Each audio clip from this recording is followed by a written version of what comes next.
Hello everyone, welcome back to my channel. I hope आप सभी अच्छे होंगे। आज हम जूरिस्प्रूडेंस का एक बहुत ही इंपॉर्टेंट टॉपिक डिस्कस करने वाले हैं, which is concept of law, classical Indian and Islamic school. Law को हम जनरली रूल्स और रेगुलेशन के फॉर्म में देखते हैं, लेकिन जूरिस्प्रूडेंस हमें ये समझाती है कि लॉ सिर्फ रूल्स का कलेक्शन नहीं है। डिफरेंट सोसाइटीज़ और सिविलाइजेशन ने लॉ को अलग अलग तरीके से समझा है। इस वीडियो में हम क्लासिकल इंडियन स्कूल्स और इस्लामिक स्कूल के कॉन्सेप्ट ऑफ लॉ को डिटेल में समझेंगे, उनकी सोर्सेज, फीचर और इम्पोर्टेंस के बारे में भी डिस्कस करेंगे। अगर आप लॉ, जूरिस्प्रूडेंस, लीगल थ्योरी और एलएलबी रिलेटेड टॉपिक को सिंपल हिंदी इंग्लिश लैंग्वेज में समझना चाहते हैं तो प्लीज़ चैनल को सब्सक्राइब करिए और बेल आइकन को प्रेस करिए ताकि ऐसी एजुकेशनल वीडियोज़ की नोटिफिकेशन आपको सबसे पहले मिल सके। So without wasting any time, let's start today's topic. सबसे पहले हमें समझना होगा कि लॉ क्या होता है। अगर मैं सिंपल लैंग्वेज में समझाऊँ तो लॉ रूल्स का एक सिस्टम है जो ह्यूमन बिहेवियर को रेगुलेट करता है। अगर लॉ ना हो तो सोसाइटी में केओस और डिसऑर्डर क्रिएट हो जाएगा। हर पर्सन अपनी मर्ज़ी से एक्ट करेगा और कॉन्फ्लिक्ट्स को रिजॉल्व करना डिफ़िकल्ट हो जाएगा। लॉ का पर्पस पीस मेंटेन करना, सोशल ऑर्डर इस्टेब्लिश करना और जस्टिस प्रोवाइड करना होता है। लेकिन एक इम्पॉर्टेंट बात यह है कि हर सोसाइटी का लॉ को देखने का पर्सपेक्टिव अलग होता है। मॉडर्न लीगल सिस्टम लॉ को स्टेट के कमांड के रूप में देखते हैं, जबकि एंशिएंट सोसाइटी लॉ को मोरालिटी और रिलीजन के साथ कनेक्ट करती थी। इसी वजह से क्लासिकल इंडियन और इस्लामिक स्कूल का concept of law modern concept से काफ़ी डिफरेंट है। क्लासिकल इंडियन स्कूल को दुनिया की सबसे पुरानी लीगल ट्रेडिशन में से एक माना जाता है। एंशिएंट इंडिया में लॉ का कॉन्सेप्ट मॉडर्न लीगल सिस्टम जैसा नहीं था। उस समय लॉ को धर्म के कॉन्सेप्ट के थ्रू समझा जाता था। इंडियन लीगल थिंकर के अकॉर्डिंग लॉ, मोरालिटी और रिलीजन एक दूसरे से अलग नहीं थे।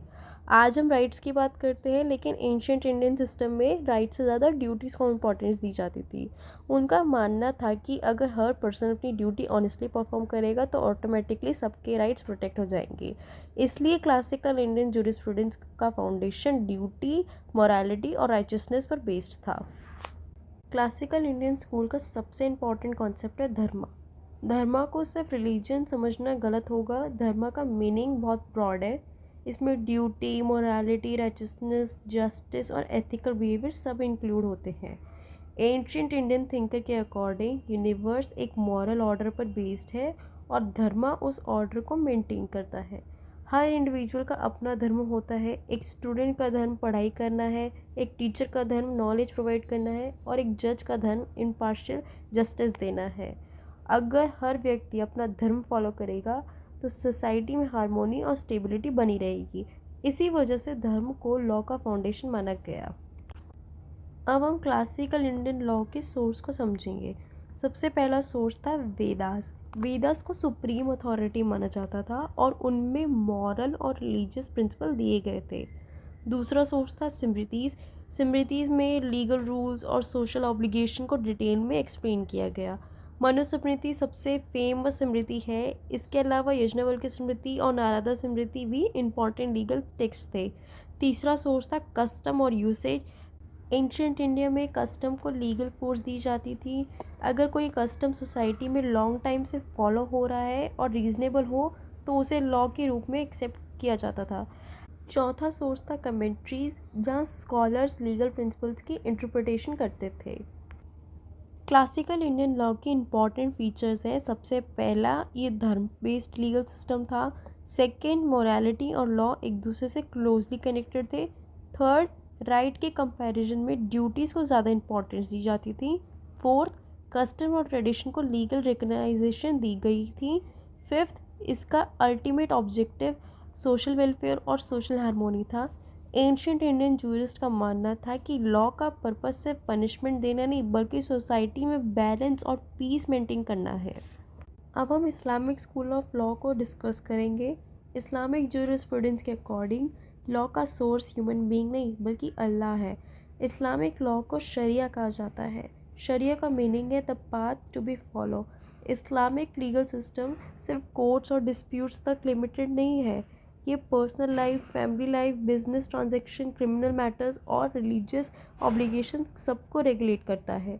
इस्लामिक थिंकर के अकॉर्डिंग लॉ का पर्पस इंसान को सही रास्ता दिखाना और जस्टिस एस्टैब्लिश करना है।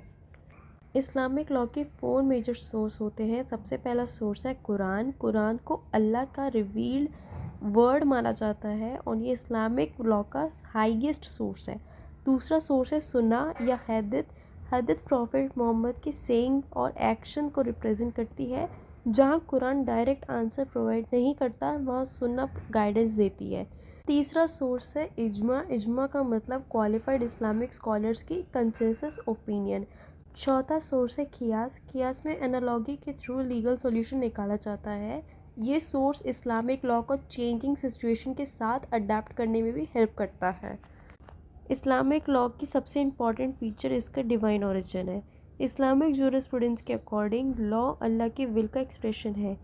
सेकेंड फीचर ये है कि मॉरल और लीगल ऑब्लिगेशन को अलग नहीं किया गया। थर्ड फीचर है justice. Islamic legal system justice और फेयरनेस को हाईएस्ट इम्पॉर्टेंस देते हैं। फोर्थ फीचर इसका कॉम्प्रिहेंसिव नेचर है। ये सिर्फ लीगल डिस्प्यूट्स को रेगुलेट नहीं करता बल्कि कंप्लीट ह्यूमन लाइफ को गाइड करता है। फिफ्थ फीचर सोशल वेलफेयर है। इस्लामिक लॉ का ऑब्जेक्टिव सोसाइटी के वेलफेयर और प्रोटेक्शन को इंश्योर करता है। इस्लामिक जूरिस्ट ने लॉ के कुछ इंपॉर्टेंट ऑब्जेक्टिव्स को आइडेंटिफाई किया जिन्हें मकासद अल शरिया कहा जाता है। सबसे पहला ऑब्जेक्टिव रिलीजन की प्रोटेक्शन है। दूसरा ऑब्जेक्टिव ह्यूमन लाइफ की प्रोटेक्शन है। तीसरा ऑब्जेक्टिव इंटेलेक्चुअल या ह्यूमन रीजनिंग की प्रोटेक्शन है। चौथा ऑब्जेक्टिव प्रॉपर्टी की प्रोटेक्शन है। पांचवा ऑब्जेक्टिव फैमिली और लिनेज की प्रोटेक्शन है। इस्लामिक लॉ के सारे रूल्स इन ऑब्जेक्टिव्स और अचीव करने के लिए बनाया गया है। अब हम दोनों स्कूल्स का कंपैरिजन करते हैं। क्लासिक इंडियन स्कूल धर्म पर बेस्ड है जबकि इस्लामिक स्कूल शरिया पर बेस्ड है। इंडियन लॉ के सोर्स वेदास और स्मृतिज हैं जबकि इस्लामा के कुरान और सुन्ना सोर्स हैं। इंडियन सिस्टम ड्यूटीज़ पर फोकस्ड करता है। इस्लामिक सिस्टम डिवाइन कमांड्स और ओबीडियंस पर फोकस करता है। लेकिन दोनों सिस्टम में एक सिमिलैरिटी है, दोनों लॉ को मोरालिटी और एथिक्स से कनेक्ट करते हैं और दोनों का ऑब्जेक्टिव सोशल ऑर्डर और जस्टिस एस्टैब्लिश करना है। टू कंक्लूड, क्लासिकल इंडियन और इस्लामिक स्कूल्स जूरिस्प्रूडेंस के डेवलपमेंट में बहुत इंपॉर्टेंट रोल प्ले करते हैं। क्लासिकल इंडियन स्कूल्स ने धर्मा को लॉ के फाउंडेशन माना जबकि इस्लामिक स्कूल ने शरिया को लॉ के बेसिस माना। दोनों लीगल सिस्टम को सिर्फ स्टेट कमांड नहीं मानते बल्कि मोरालिटी और एथिकल वैल्यूज़ के साथ कनेक्ट करते हैं। इनका ultimate objective justice, social welfare और हार्मोनी एस्टेब्लिश करना था। इसलिए कंपैरेटिव जूरिस्प्रूडेंस और लीगल फिलॉसफी में इन स्कूल्स का बहुत इंपॉर्टेंट प्लेस है। Thank you everyone for watching this lecture. अगर आपको वीडियो हेल्पफुल लगी हो तो प्लीज़ लाइक, शेयर और सब्सक्राइब ज़रूर करें।